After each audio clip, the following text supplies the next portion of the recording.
আচ্ছা, আপনি কি করেন? আমি আমি তো রান্না করি। সকালে, দুপুরে, রাইতে সব সময় আমি রান্না করি। সপ্তাহে ৭ দিনই আমি রান্ধি। আবার কখনো যদি আমি অসুস্থ হই, তখনও অসুস্থ অবস্থায় আমি রান্না করি। ওষুধ খাওয়ার আগেও রান্না করি, আবার ওষুধ খাওয়ার পরেও রান্না করি।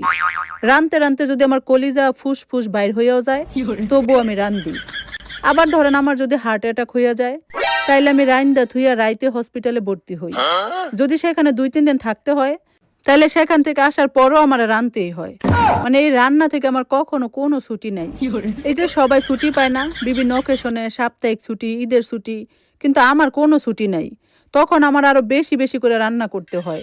এই যেমন তখন ধরেন আমি আরো ফ্রাইড রাইস রান্না করি, চিকেন ফ্রাই রান্না করি, রোস্ট রান্না করি, কাবাব রান্না করি, বিরিয়ানি রান্না করি, পোলাও রান্না করি, টিকিয়া বানাই।